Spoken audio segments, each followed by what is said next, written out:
Hello friends, welcome back to my channel. कैसे हो आप सब? आई होप आप सब अच्छे होंगे, एकदम ठीक होंगे। मैं बिल्कुल ठीक हूँ। देखिए फ्रेंड्स, यहाँ पर हो रहा है सुबह का टाइम। आज है नवरात्रि का डे 2, तो दूसरा दिन है, सुबह का टाइम है और मैंने अपनी पूजा वगैरह कर ली थी। तो नहा धोकर सबसे पहले मैंने पूजा की, क्योंकि बहुत ज़्यादा एक तो ना सुबह सुबह ठंड लगती है और जब 6 बजे नहाते हैं ना, तो नहाने के बाद फिर पूजा करो, सब कुछ करो झाड़ू लगाकर मैंने। और उसके बाद फिर मैंने अपनी एयर फ्रेश भी और साथ में 2-4 मखाने ले लिए थे, क्योंकि मुझे आज बहुत सारे काम करने थे। इसके बाद पता नहीं मुझे कुछ खाने का टाइम मिलेगा भी या नहीं, तो जैसे कि मेरे फास्ट भी हैं और काम भी ज़्यादा थे। तो जी यहाँ पर ना सबसे पहले अपने पूजा का और मंदिर का जो काम था वो सब मैंने किया। उसके बाद शाल ओढ़ कर बैठी रही थी थोड़ी देर अपना, और उसके बाद मैं आ गई थी यहाँ पर सीधा बाहर बालकनी में, क्योंकि मुझे धोने थे कपड़े। और कपड़े हो रखे थे काफ़ी सारे, एक हफ्ते से ज़्यादा ही हो गया था। और ये भी था कि मुझे कपड़े भी धोने, और साथ में ना मुझे अपना डबल बेड का जो कंबल है, जिसको कि हमने पूरी सर्दियों में ओढ़ कर सोया है ना, तो बस वो भी मुझे वॉश करना था, उसको भी मैंने डालना था मशीन में। तो उसके बाद देखिए यहाँ पर मैं कपड़े वगैरह अपने डाल कर रख दिए थे और एयर फ्रेश मेरी ख़त्म कर दी थी। तो अभी करीब ना 10-11 बजे का ही समय हो रखा था।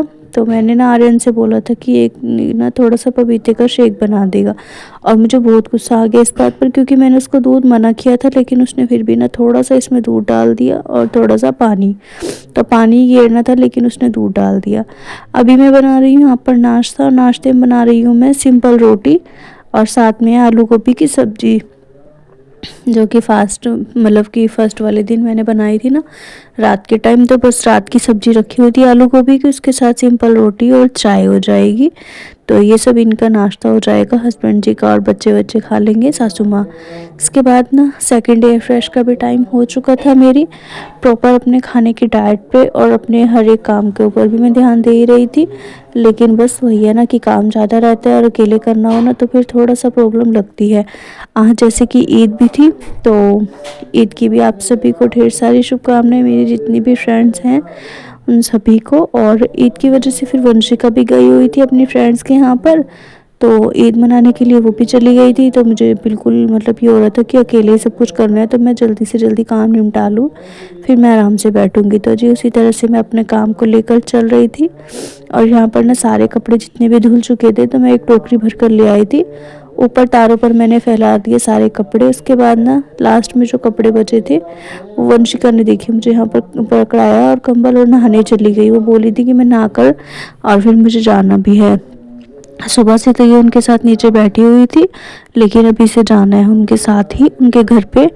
तो जी अभी मैं अपना कंबल धोने के लिए डाल देती हूँ, और कंबल को ना मैंने हाफ ऑफ करके 2 बार में धोना है, इसीलिए मैंने सारे कपड़े पहले धो दिए थे। उसके बाद मैंने फिर पानी चेंज किया, अच्छे से पानी वानी चेंज करके, और इसमें सर्फ डाला, इजी का पैकेट डाले 2, और थोड़ा सा टाइड का सर्फ डाला। तो काफ़ी सारा सर्फ लगता है इस कंबल को धोने में। वैसे तो बाहर से धुलवाओ तो देखिए 500-600 रुपये यूँ ही ले लेंगे, लेकिन घर में इजीली धुल भी जाता है और अच्छे से साफ़ भी हो जाता है। मेहनत तो ज़रूर लगती है थोड़ी बहुत, लेकिन यह है कि साफ़ हो जाता है। अभी यहाँ पर देखिए कंबल को मैं धोने के लिए छोड़ आई थी। जब तक मेरा कंबल वॉश हो रहा है, तब तक मैं यहाँ पर खाना बना लेती हूँ दोपहर का, जो कि बाकी सब खाना खाएंगे ना, तो उनके लिए बनाए हैं मैंने यहाँ पर मटर वाले चावल। तो उनके लिए मटर के चावल बनने के लिए छोड़ दिए। और अभी ना मेरी नंद की लड़की आई हुई थी, जो बड़े वाली नंद है, उनकी बेटी आई हुई थी रहने के लिए 1-2 दिन। तो बस उसके लिए ही कोल्ड ड्रिंक वगैरह, नमकीन, बिस्किट वगैरह नीचे भिजवा दिए नाश्ता। और जब तक अपना उनका हो जाएगा, यहाँ पर जो बाकी के कपड़े धुले हैं एक टोकरी में ऊपर डाल आई थी, एक टोकरी ये भरी हुई अभी रखी है। तो इसको भी मैं यहाँ पर थोड़े थोड़े जितने यहाँ पर आते हैं बालकनी में, इतने यहाँ पर फैला दूंगी। और जो बचेंगे तब तक ये सूख भी जाएंगे, क्योंकि ना बहुत ज़्यादा मतलब तेज़ धूप भी हो रखी थी और हवा भी थी। हवा तो कम ही थी, लेकिन धूप बहुत तेज थी। और ये ना जो चादर है, इसको भी मैंने बालकनी में ही फैलाया था, और बालकनी में ये सूख गई थी अच्छे से। उसके बाद ना ये जब सूख गई, मैंने इसको बेड पर डाल दिया। ये बेडशीट नीचे से आई थी, जो कि ऊपर धुली थी आकर, और अभी इसको ऊपर बिछा दिया। जो ऊपर से धुल कर गई है, वो मैंने नीचे मम्मी को दे दी है बिछाने के लिए। इसी तरह से मैं चादर को ना अलट पलट के बिछा लेती हूँ, कभी नीचे वाली चल जाती है ऊपर और कभी ऊपर वाली नीचे। तो 2 बेड है, तो दोनों का काम इसी तरह से चल जाता है। इसके बाद यहाँ पर थर्ड एयर फ्रेश का टाइम था, तो बस मैं उसको भी लेकर बैठ गई हूँ और एयर फ्रेश एंजॉय किया। उसके बाद यहाँ पर आ गई थी मैं अपना बर्तन साफ़ करने के लिए। और बर्तन के बाद मुझे लगानी थी लास्ट झाड़ू और पोछा। वैसे सुबह में मैंने झाड़ू लगा दी थी, लेकिन उसके बाद काफ़ी सारे काम हुए हैं तो एक बार से दोबारा झाड़ू लगाना पड़ते गई। तो बस फिर यहाँ पर ना देखिए, अभी चावल भी मेरे बन चुके थे, मटर पुलाव। और सबसे मेन और ज़रूरी जो कंटेंट था मेरा, वो बात का ये था कि सुबह में अगर एक्सरसाइज का टाइम ना मिले तो किस टाइम करें। तो जी देखिए, आप मेरा बिज़ी रूटीन कितना ज़्यादा चल रहा है, और ये आप भी देख ही रहे होंगे कि बहुत ज़्यादा बिज़ी रहती हूँ। अभी वंशिका आई थी और आने के तुरंत बाद ही मैंने इसको बोला ये गिलास वगैरह बच्चे मतलब कि जो पिए थे कोल्ड ड्रिंक, वो किचन में रख, तो मैंने सारे बर्तन साफ़ कर चुकी थी। अभी मैं इनको बाद में ही साफ़ करूँगी। और सुबह में मुझे बिल्कुल भी टाइम नहीं लगता है, कई बार तो बिल्कुल भी नहीं लगता है, और कई बार तो सुबह ही सुबह मैं बिल्कुल फ्री हो जाती हूँ तो मन करता है कि सुबह में ही काम कर लो। लेकिन आज का ऐसा दिन था कि बिल्कुल भी टाइम नहीं लगा, तो कोई बात नहीं जी, शाम को कर लेंगे, जो भी है करना ही है हमें। लेकिन हाँ, सुबह नहीं हुआ तो शाम को कर लो। और ना मेरा बहुत ही अच्छे से वेट लूज़ भी हो रहा है, मैंने अपना वेट भी चेक किया है। वो मैं आपको अभी नहीं दिखाऊंगी, मैं आपको सीधा दिखाऊंगी 1 महीने के बाद, क्योंकि मुझे नेक्स्ट 1 महीने का चैलेंज लेके आना है, जिसमें मुझे अपना करना है, मुझे अपना ना 60 तक करना है। देखती हूँ कितने दिन में कितना टाइम लगेगा, हो जाएगा तो मैं आपको ज़रूर दिखाऊंगी। अभी फ़िलहाल देखिए, यहाँ पर सारे कपड़े वगैरह वॉश हो चुके थे, सारे मेरे काम हो गए थे। तो बस लास्ट यहाँ पर मैं ना वाइपर लगाकर छोड़ दे रही थी, और मुझे अपनी एक्सरसाइज के लिए भी टाइम निकालना था। लेकिन इस टाइम तक तो मैं पूरी तरह से थक चुकी थी, जो कि काफ़ी मोटा और भारी सारा कंबल था, उसको पानी में से निकालने में ना तो मेरी हालत ही ख़राब हो गई थी। वीडियो भी मैंने इसीलिए शूट नहीं किया क्योंकि वहाँ पर ना ट्राइपॉड का थोड़ा सा फिसल के गिरने का डर लगता है और फ़ोन वोन ना टूट जाए, इसीलिए मैंने शूट नहीं किया। उसके बाद देखिए, यहाँ से भी मैंने धो दिया, पूरा घर अच्छे से चमका दिया है। और जब घर साफ़ सुथरा हो जाता है ना तो मन को बहुत ही ज़्यादा सुकून भी मिलता है। बाल्टी टब वगैरह सब धोकर डाल दिया है, कंबल को भी मैंने धोकर डाल दिया, पोछा को मैंने ना यहाँ पर रखा है सूखने के लिए धूप में। और ये थोड़ी देर में ना 15-20 मिनट में सूख जाएगा, तो मैं इसको तय लगा के बाल्टी में रख दूँगी, जो कि पोछे वाली बाल्टी होती है। अभी कंबल देखिए, यहाँ पर पानी इसका काफ़ी निचड़ रहा है, और पूरी ना गली पानी से भीग गई थी, क्योंकि काफ़ी पानी था पहले तो, अभी तो बहुत ज़्यादा ये निचड़ कर सूखा हुआ लग रहा है। और ना अब मुझे भूख भी लगने लगी थी सुबह से, जैसे कि कुछ खास नहीं खाया था। वैसे भूख तो इतना नहीं लगा था, लेकिन ये था कि खाली पेट भी नहीं रहना था, थोड़ा बहुत भी भूख का एहसास हो तो कुछ ना कुछ खा लेना चाहिए, क्योंकि व्रत के टाइम में भी अगर हम भूखे रहते हैं तो हमारा वेट गेन होगा, बहुत ज़्यादा वेट गेन हो जाएगा। इसी वजह से बिल्कुल भी भूखे पेट नहीं रहना है, थोड़ा बहुत कुछ ना कुछ व्रत के टाइम में खाते रहना है। वैसे मुझे भूख नहीं लगती है इतनी ज़्यादा, और ना ही मैं खा पाती हूँ। अगर मुझे भूख लगती भी है ना तो मैं बिना मतलब कि खाली पेट रहकर ही काम चला लेती हूँ, जिसकी वजह से मेरा वेट आज इतना ज़्यादा हो रखा है। और ये सारा खाली पेट रहने का ही नतीजा है, जिसकी वजह से मेरा वेट 84 kg हो गया था। अभी यहाँ पर देखिए, मैंने एक चीकू रखा हुआ था, एक तो चीकू रखे थे और थोड़े से हैं अंगूर, तो उन्हीं को ले लिया और चबा चबा कर 32 बार के साथ बैठकर अच्छे से खा रही थी। साथ ही में यहाँ पर बनाई है ग्रीन टी। और जैसे ही मेरे फ्रूट्स ख़त्म हो गए थे, थोड़ी देर में लेट गई थी, क्योंकि ना थकावट बहुत ज़्यादा हो गई थी। इतना काम करने के बाद तो जाहिर सी बात है थकावट भी होगी। और सबसे मेन बात, आज 3 टाइम मुझे ठंडे पानी से नहाना पड़ गया। एक तो सुबह में नहाई, पूजा वगैरह की, उसके बाद दोपहर में जब कपड़े वगैरह सब कुछ वॉश वगैरह किया, तब मुझे ठंडे पानी से नहाना पड़ा। तो जी दूसरी बार हो गया, और तीसरी बार शाम के टाइम में जब शाम की पूजा होगी। अभी मैं नहा कर ही कपड़े बदले थे, क्योंकि कंबल धोते टाइम ना पूरे कपड़े मेरे पूरी तरह से भीग चुके थे उसमें पानी की वजह से। इसीलिए मैंने नहाकर ये पिंक सूट पहन लिया, और फिर मैंने अपनी ग्रीन टी और साथ में थोड़े से मखाने लिए हैं। तो ग्रीन टी में मखाने मैंने कटोरी भर कर लिए थे, लेकिन नहीं खाए, क्योंकि साथ में हस्बैंड जी भी थे, चाय उन्होंने भी पी थी, तो उन्होंने भी उसी में से ही ले लिए थे। अभी यहाँ पर हो गया है एक्सरसाइज का टाइम, तो जितना भी है थोड़ा बहुत वो मैंने अपने लिए निकाल लिया है। सारे काम हो चुके थे, तो सबसे पहले ना मैंने यहाँ से जगह खाली की है, कुर्सियों वगैरह को उनकी जगह पर रखा है लपेट कर, और अपना कालीन बिछा लिया, साथ में अपने बाल वाल भी बांध दे रही हूँ, बर्तन वर्तन किचन में रखाई हूँ। और बाल बांधने के बाद ही एक्सरसाइज करनी चाहिए, वरना बार बार ना फेस पर बाल लगते हैं तो थोड़ा सा अजीब लगता है, इसीलिए आजकल मैं चोटी बांध रही हूँ।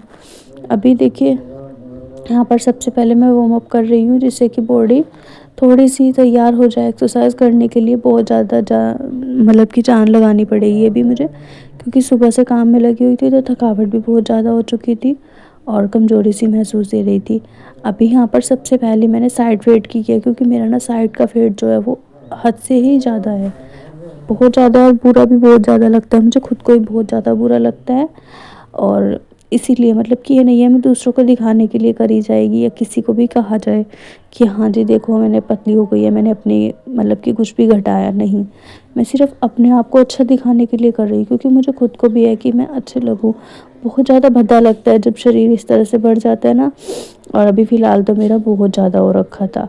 तो जी कोई बात नहीं, मेहनत जारी है और ज़रूर रिज़ल्ट मिलेगा, अच्छा जल्दी ही मिलेगा, देखते जाइए आप भी।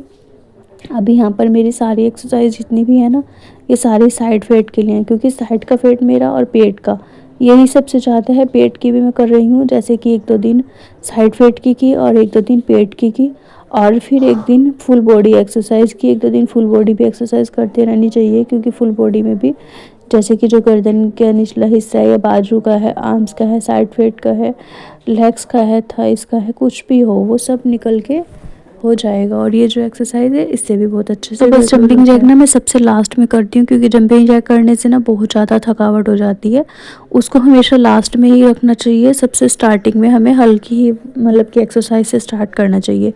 सबसे लास्ट में जंपिंग जैक होती है 30-30 के 3 सेट, और वो कंप्लीट होने के बाद से फिर बहुत ज़्यादा पसीना आया, थोड़ा देर मैंने अपना पानी वानी पिया, बैठी रही। उसके बाद आ चुकी थी मैं अपनी किचन में, क्योंकि मुझे रात के खाने की तैयारी करनी थी। बाकी सबके लिए बना रही हूँ कढ़ी चावल, और अपने लिए बनाऊँगी मैं सॉरी अभी कुछ पता नहीं है मुझे भी, लेकिन हाँ मुझे जब पता चल जाएगा तो मैं आपको ज़रूर बता। तो यहाँ पर देखिए अभी ना फ़िलहाल मैं कढ़ी का बता देती हूँ आपको।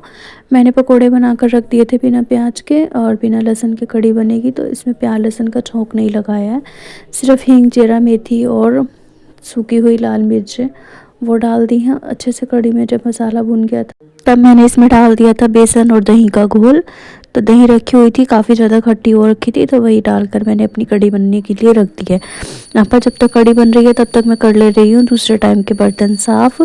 और काफ़ी ज़्यादा देखिए अभी फिर बर्तन हो चुके हैं, तो बर्तनों का तो रेल बनी रहती है, पूरा दिन लगे रहो तब भी काम नहीं निमटता है। और काफ़ी ज़्यादा अभी तो हो रखा है, तो बर्तन वर्तन साफ़ करने के बाद आपको एक बार कढ़ी चेक करा देती हूँ। ये देखिए पकौड़े भी इसमें डाल दिए हैं, और कढ़ी भी काफ़ी अच्छी बनी है, देखने में भी काफ़ी टेस्टी सी लग रही है ना। लेकिन मेरा बिल्कुल भी मन नहीं कर रहा था कढ़ी चावल खाने का, क्योंकि व्रत है, तो बस अपना व्रत का खाना बहुत ही अच्छा सा हम बनाएंगे और वही खाएंगे। अभी मैंने सोच लिया था कि मैं बनाऊंगी साबूदाना की खिचड़ी। तो जी यहाँ पर ना भैया जी का भी व्रत था, जेठ जी का, तो बस उन्होंने बोला था कि जो भी बनाओगे तो मेरे लिए भी बना लेना। यहाँ पर सबसे पहले ना मैंने गोंद को फ्राई किया है घी में, देसी घी में गोंद को फ्राई करने के बाद उसको मैंने निकाल कर रख लिया। उसकी एक अलग और बहुत ही अच्छे कमर दर्द की रेसिपी है जो कि बनेगी। और बाकी यहाँ पर डाल दिया था उसी कढ़ाई में थोड़ा सा जीरा और टमाटर, हरी मिर्च। तो जीरा, टमाटर, हरी मिर्च अच्छे से जब भून गए थे तो उसमें आलू डाल दिए थे सूखे, और थोड़ी सी काली मिर्च का पाउडर। आलू डालकर काली मिर्च का पाउडर डालकर अच्छे से उसको भुनने के लिए छोड़ दिया। जब वो अच्छे से भुन गए तो एक प्लेट में अपने लिए, बच्चों के लिए निकाल लिए थे, जिसको ज़रूरत होगी वो आलू ले लेंगे। और बाकी में मैंने मिला दिया था ये अपना जो कि साबूदाना भिगा हुआ रखा था ना 2-3 घंटे के लिए, बस वही। और बनाने के बाद ये देखिए भैया को मैंने खिचड़ी भिजवा दी है, अपने लिए लगा लिया प्लेट।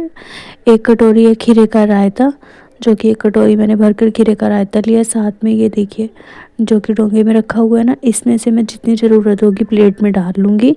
और बाकी लिया है मैंने यहाँ पर खीरा सिंपल, जो कि खीरा रूखा खाने के लिए। तो जी इसमें ना ये जो पूरा डोंगा भरा हुआ आपको दिख रहा है, इसमें से मेरे पे हाफ़ ही खाया गया था, क्योंकि ना बिल्कुल पेट भर गया था, इतना नहीं खाया गया था। और हाफ़ मैंने अभी भी फ्रिज में रखा हुआ। गोंद की रेसिपी मैं आपके साथ नेक्स्ट व्लॉग में शेयर करूँगी, इसी के साथ वीडियो का एंड करूँगी। Thanks for watching my videos, bye bye, love you all, take care.